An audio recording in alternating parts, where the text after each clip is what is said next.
Sebelum menonton video ini, tombol subscribe dan tombol notifikasinya, mengetahui video-video terbaru di akun ini. Terima kasih. Oleh karena itu, benda semakin berat, itu maka perjalanan atau kecepatan meluncurnya dia akan semakin tinggi.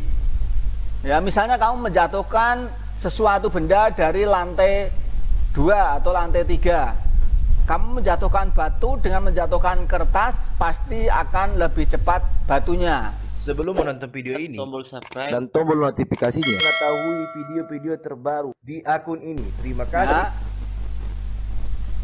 Atau batu besar dengan batu kecil, sama-sama batu misalnya, tapi batunya yang satu 5 kilo, yang satu sama 1 kilo. Nah, itu nanti jatuhnya pasti lebih cepat yang besar, karena dia gaya tariknya lebih cepat atau lebih besar, sehingga gaya itu dipengaruhi juga oleh berat benda. Kemudian ada gaya apung di air, ya. Gaya apung di air, misalnya kamu menaruh sesuatu benda di tampungan air, itu benda yang kamu taruh di atas air itu akan menekan ke dalam air.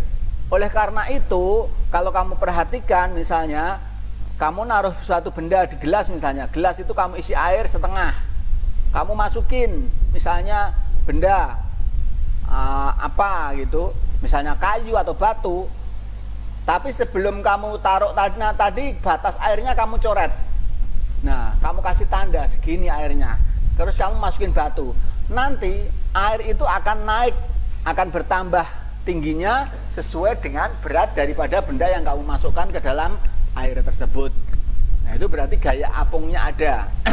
Kenapa kok batu terapung? Karena berat masanya daripada batu itu lebih besar daripada gaya dorongnya air. Kemudian kalau misalnya kapal itu besar sekali dari besi, kenapa kok nggak bisa tenggelam? Padahal kan besi itu masanya lebih berat, karena ada rongga udara di dalamnya, ya.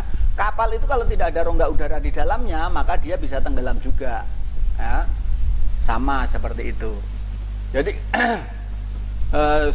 makanya kapal itu ke bawahnya itu kan agak dalam itu sebenarnya, karena untuk membuat keseimbangan.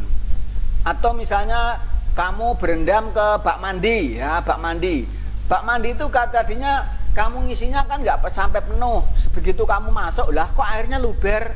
Nah, itulah namanya tekanan daripada gaya apung tadi, ya. Jadi air itu menekan ke atas. Nah, kalau kamu ke kolam renang kadang kamu bisa ngapung kan. Nah, itu karena ada tekanan dari air menekan ke atas. Itu. Kemudian ada gaya gerak yang merupakan gaya alami. Ya, gaya gerak itu ya macam-macam yang pokoknya ya semuanya gerakan lah. Ya, semua gerakan. Nah, kalau yang gerak yang kita keluarkan, biasanya kalau manusia mengeluarkan gerak itu adalah dari gaya otot, ya. Kita mengayuh sepeda atau kita mengerem pakai tangan itu adalah menggunakan gaya otot. Nah, itu juga merupakan gaya juga. Kamu mendorong atau menarik, wes seger banget tuh, siapa tuh yang makan atau minum itu, taktik dari tadi sambil makan, seger minum. Nomor 6, keadaan tidak dapat dihilangkan. Keadaannya tidak dapat dihilangkan tetapi dapat dikurangi. Jadi gaya tadi tidak dapat dihilangkan tapi bisa dikurangi. Kurangin apanya? Besarannya. Nah, kemudian untuk bergerak semua benda memerlukan gaya, ya, semuanya. Baik gaya otot, gaya pegas, ya kan? Gaya tarik bumi. Jadi gaya itu kan bermacam-macam. Ada gaya tadi udah sebutkan contohnya, tadi ada gaya gravitasi, gaya apung, gaya gesek. Ya, termasuk gaya otot itu ya termasuk gaya. Pegas itu adalah gaya per, ya, dari pegas, dari per. Itu berapa pengetahuan tentang gaya, memang cuma singkat tetapi bisa kita perdalam dengan membaca buku-buku atau pembelajaran di media sosial, di media internet banyak sekali kalau kamu mau belajar, baik lewat YouTube maupun lewat blog-blog, website yang lainnya. Video ini Klik tombol like tombol subscribe dan tombol notifikasinya. Mengetahui video-video terbaru. Semua gaya yang dilakukan memerlukan tenaga, ya. Karena kalau tanpa tenaga maka dia tidak akan mengeluarkan gaya. Jadi berdasarkan sumber tenaga yang diperlukan, gaya dibedakan menjadi 5. Perhatikan di sini ada 5 perbedaan atau 5 macam gaya. Ada gaya otot, ada gaya gesek, ada gaya magnet, ada gaya gravitasi, ada gaya listrik. Gaya otot adalah gaya yang kita keluarkan bersumber dari otot kita. Seperti tadi saya sudah contohkan, misalnya kita mengerem sepeda, kita menggunakan jari tangan kita. Ini adalah atas kekuatan otot. Kita mengayuh sepeda, kita berjalan, kita mendorong. Itu semuanya adalah menggunakan gaya otot.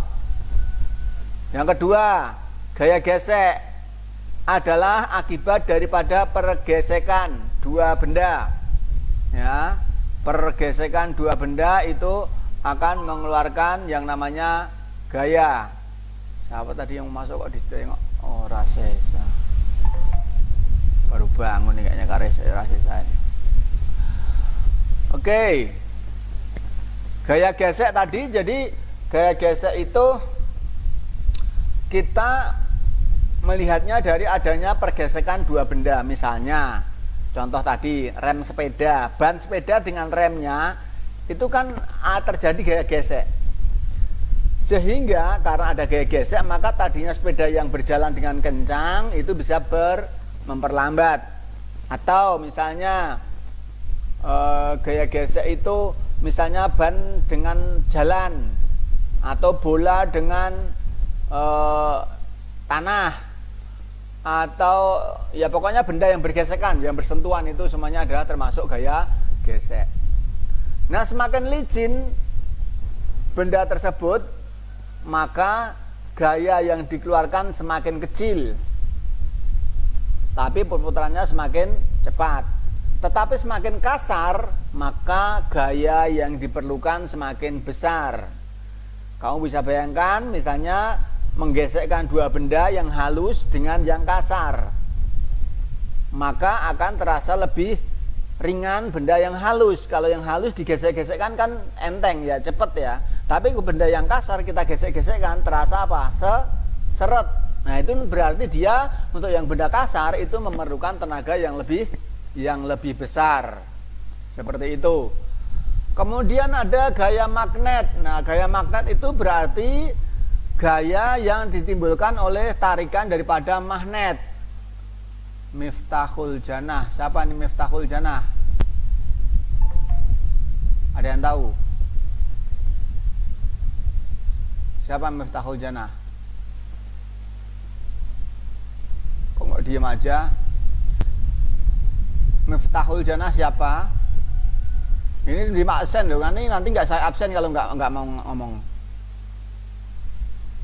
Yaki, kenapa nggak ngumpulin BTK? Nggak ada nilai BTK kamu. Oke, kan saya kasih batas kemarin malam. Kenapa pagi baru ngirim? Seharian ngapain kamu? PTS mah belajar biasa sama aja, kamu nggak ada perbedaannya.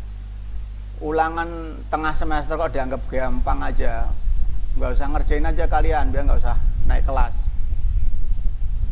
Sampai sore nggak ngirim, baru pagi ngirim.